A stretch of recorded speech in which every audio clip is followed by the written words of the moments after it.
Mon angle d'attaque est toujours le même, l'anthropologie.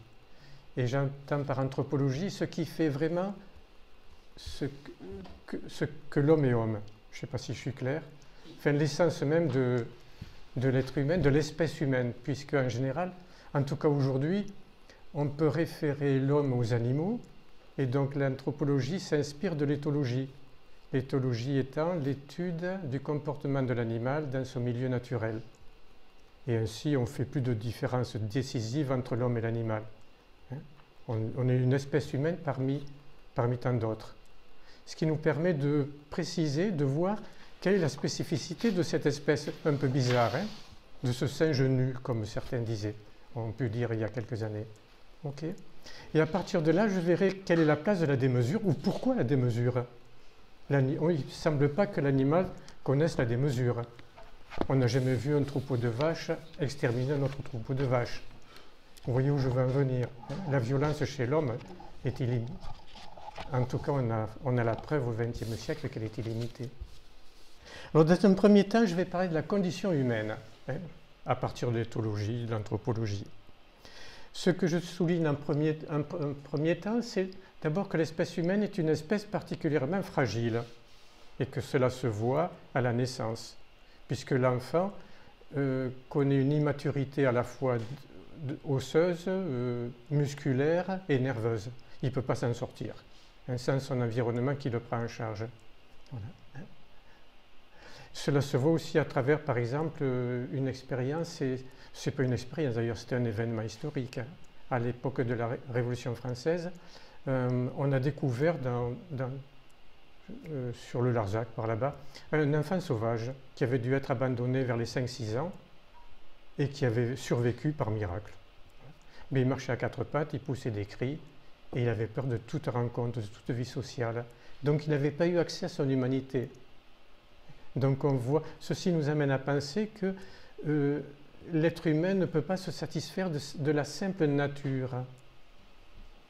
Il développe une culture, tout un environnement, qu'on pourrait dire artificiel, avec le langage, avec les arts, avec la technique, avec les savoirs, avec les institutions comme la famille ou l'entreprise. Et donc, c'est bien que là on touche du doigt le fait que l'être humain est une espèce vivante qui développe un mode d'adaptation très très particulier qui lui permet d'assurer sa survie. Tout animal développe, et même tout vivant développe une stratégie pour assurer sa survie. Vous savez pourquoi les plantes de la garrigue développent des parfums? Pour lutter contre l'évaporation. Mais l'être humain, lui, va développer comment dirais-je, un mode d'adaptation très spécifique qui est le langage articulé. Les animaux ont un langage, mais l'homme a un langage articulé qui joue avec les sonorités et avec le sens. Le sens étant de la pensée. Et il n'y a pas de pensée sans langage articulé. La preuve, c'est ce que je suis en train de faire. Je parle et en vous parlant, je vous transmets un discours qui est porteur de sens. Voilà. Et s'il n'y a pas ça, on s'est rendu compte, il y a des expériences historiques assez dramatiques, des événements, qui montrent que le nouveau-né ne se développe pas et vers 5, 6 ou 10 ans, il meurt. Donc notre mode d'adaptation, ce n'est pas des crocs pour déchirer notre proie ou un pelage pour lutter contre le froid, c'est le langage qui nous permet, c'est là où on va voir que vient se loger l'illimité, la démesure. Vous voyez pourquoi j'ai démarré à ce niveau-là. Donc le langage. Alors, et le langage, eh bien, c'est le cœur palpitant de toutes les cultures. Et qu'est-ce qu'on remarque? L'anthropologie et la paléontologie. Et qu'il y a une multitude, une diversité extraordinaire et de cultures et de langues. Ceci nous montre quoi? Que le mode d'adaptation de l'être humain à travers le langage et les langues, c'est sa créativité. L'homme fabrique son univers à travers des mots, à travers des techniques. L'être humain, par sa vie psychique et sa vie sociale, est un animal qui va bouleverser la nature. Pourquoi? Parce que par son travail, par son imaginaire, par ses récits, il se construit un monde artificiel qu'on pourrait appeler soit les civilisations. Moi, je parlerai plutôt de culture. Alors, qu'est-ce que la culture? C'est cet ensemble de médiations, les mots, les techniques, que nous élaborons entre nous et notre environnement, nous et les autres. Je vais t'appeler par ton prénom, par exemple, et nous et nous-mêmes. Je dis je, j'ai une certaine image de moi-même. Si bien que cette créativité produit tout un univers symbolique, mental, qui est partagé par une société, par exemple le récit de Jeanne d'Arc, voilà, ou le récit de ce que vous voulez, des Gaulois, qu'on allait apprendre aux petits Algériens là-bas. Et ça fait société, et ça permet aux gens de trouver un équilibre et de vivre ensemble. Mais le problème du langage, c'est que ça va coincer quelque part. Parce que l'animal voit une proie, il saute dessus, et il la déchire. L'être humain voit un objet, il lui met un mot dessus. Et à travers ce mot, il se représente dans sa tête l'objet. L'objet n'est perçu qu'à travers le mot qui définit l'objet. Si dans cette pièce, il y avait un objet qui n'avait pas de nom, il serait pour nous inconnu, et par un mécanisme de lutte contre l'angoisse, on ne le verrait pas. On ne voit que ce qu'on peut nommer. On pourrait développer ce point. Par exemple, chez les Inuits, la neige requiert un vocabulaire extraordinaire qui nous est totalement méconnu. Donc, ils voient dans la neige des choses que nous ne voyons pas. Et le problème, c'est que quand nous désirons un objet, nous le représentons. D'autant plus beau que nous le désirons. Vous me voyez arriver. Et quand j'ai saisi l'objet, qu'est-ce qui se passe? Et je crois que la vie amoureuse est un bon exemple. Là, je sens que les personnes plus âgées rigolent. Qu'est-ce qui se passe? Eh bien, au fil des années, au fil de peut-être des mois ou des années, on est déçu parce que le réel a comme ébranlé, fissuré l'image idéale qu'on avait de la personne aimée. Et c'est normal. L'objet désiré, lorsqu'il est possédé, s'accompagne toujours d'une manière ou d'une autre d'une déception. Et là, il y a de très beaux textes de Rousseau, qui est le premier psychanalyste. Voilà.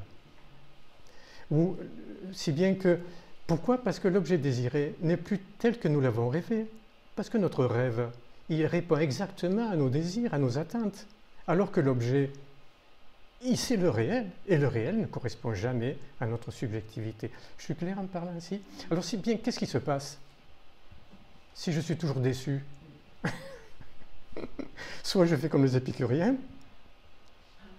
je me limite mes désirs, mais spontanément, je suis déçu et spontanément, je vais me remettre à rêver mieux. Et qu'est-ce qui se passe alors? La proie que je désirais va me décevoir et je vais me mettre à désirer une autre proie.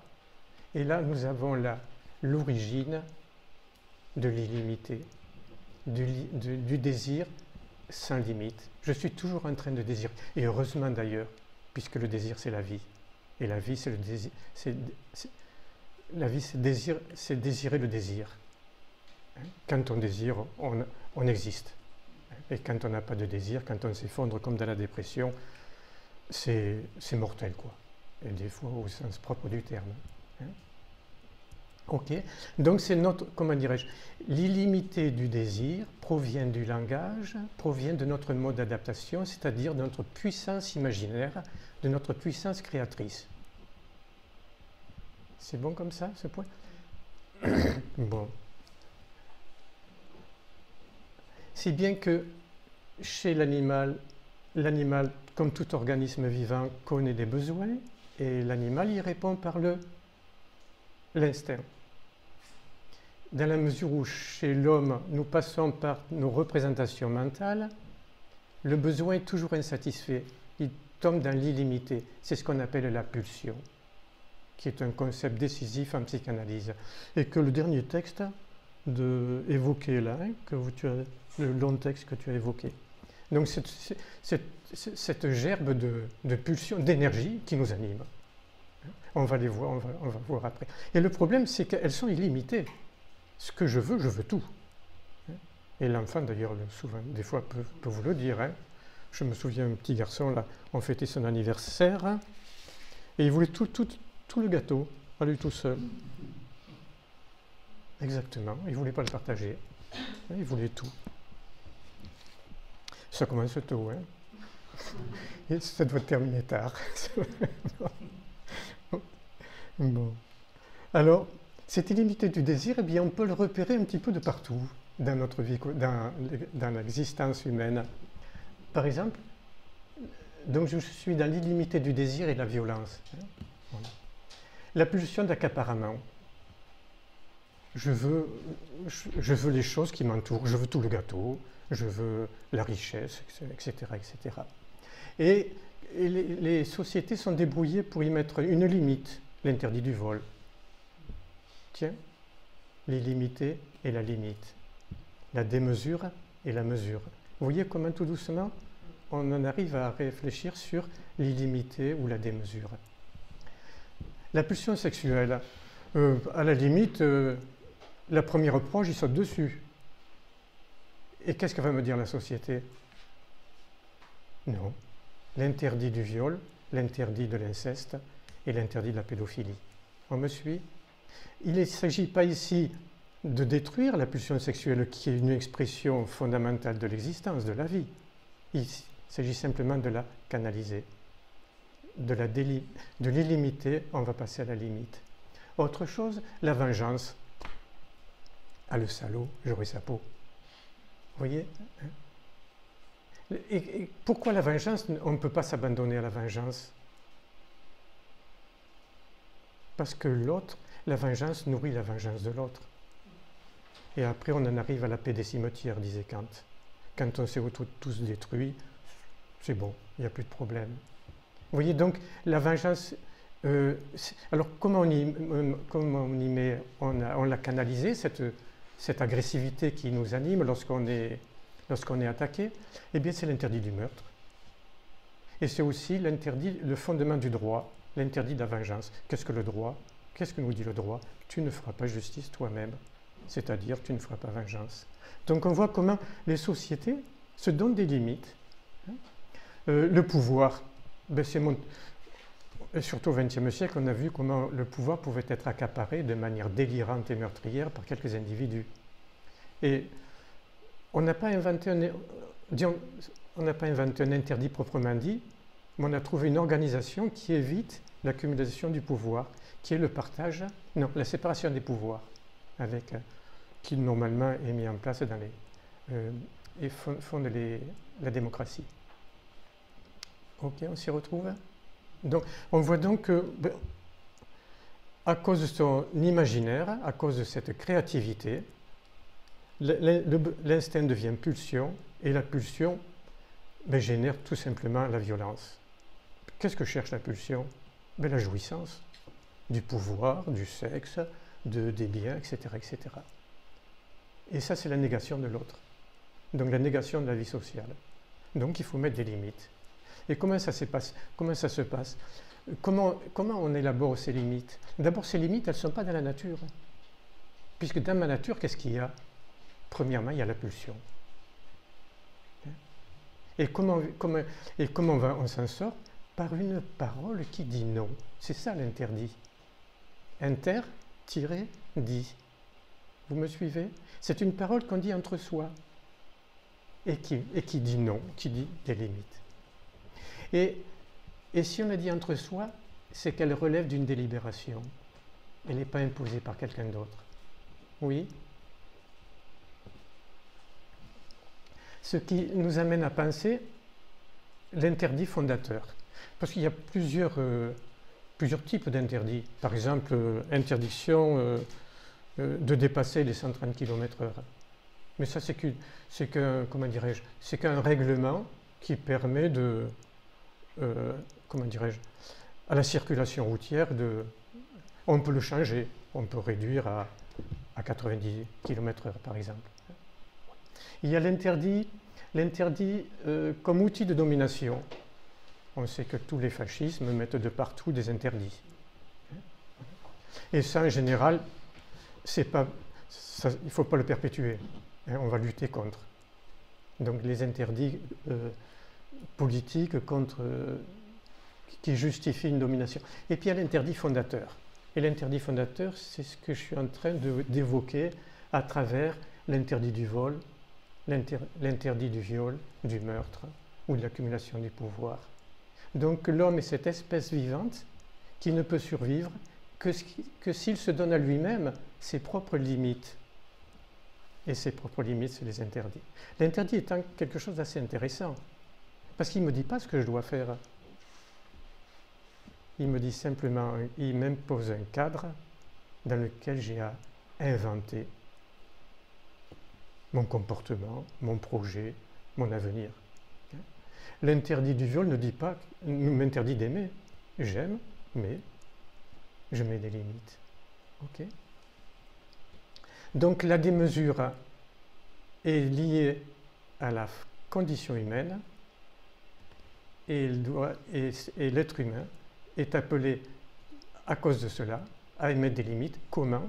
Par la parole, par une parole qui dit non. Et souvent les psychanalystes nous disent la loi de l'animal, c'est l'instinct, la loi de l'espèce humaine, c'est l'interdit. L'interdit, j'entends comme fondateur, hein, comme limite. Voilà. Et cette question, eh bien, c'est une question de vie ou de mort. Elle est décisive. On la retrouve dans toutes les civilisations. Plus précisément, plus récemment, après 14-18, qu'est-ce qu'on s'est dit? Quelle est la parole? Plus jamais ça. 39-45, je crois qu'on a peut-être dû dire aussi après les camps de la mort. Hein. Plus jamais ça. Et c'est ce cri face à l'horreur qui nous amène à dire non, on va prendre des moyens. Et c'est ce qu'a fait le CNR, le Comité national de la résistance, après la Deuxième Guerre mondiale, en inspirant une politique sociale. Ce n'était pas un état de providence, c'est plutôt maintenant l'état-providence qui donne des primes et des primes et des primes, mais un état social qui partageait la richesse. Okay. Et ça, on peut le voir aussi dans les sociétés traditionnelles. Ça apparaît, par exemple, le Code d'Hammurabi qui a 3000 ans, où il y a déjà l'interdit du meurtre, l'interdit du viol, qui a inspiré les 10 commandements de la Bible, qu'on retrouve aussi cette... Et en général, quand il n'y avait pas l'écriture, c'était les sagesses traditionnelles, qui était un art de vivre et peaufiné par les siècles ou par les millénaires parfois. Les religions aussi, avec un appel à la transcendance, à Dieu. Qu'est-ce que signifie anthropologiquement le fait qu'on ait besoin de faire appel à Dieu pour dire la loi? Mais que c'est fondamental, que c'est une question de vie ou de mort. Là, c'est l'anthropologue qui parle, ce n'est pas le théologien. Le théologien, le bibliste vous dira, c'est Dieu qui se révèle à Moïse, avec les tables de la loi. Mais derrière, on peut en faire une interprétation anthropologique tout à fait laïque. Hein. C'est que dans la mesure où l'interdit, par exemple, du meurtre et du viol est fondamental, il faut lui donner, il faut qu'il soit dit par quelqu'un de tout puissant, quoi. Un imaginaire tout puissant. Ok, voilà. Si bien que, comme je le dis ici, l'homme, nous ne naissons pas hommes, nous le devenons, en intégrant, en intériorisant des limites. Et toute culture nous transmet inconsciemment un cadre dans lequel on intériorise des limites. Je me rappelle les élèves, on parlait de Freud et de l'inceste, et un élève me dit c'est quoi l'inceste? Je dis ben, c'est coucher avec sa sœur. Et je le vois faire une grimace. Je dis ben voilà, vous avez intégré l'interdit de l'inceste à travers le complexe d'Oedipe, où je ne vais pas le développer ici parce que ce n'est pas intéressant. Hein. Mais vous voyez comment nos affects les plus intimes sont déterminés à notre insu par la culture qui nous a été transmise, dans laquelle nous avons baigné à travers notre famille,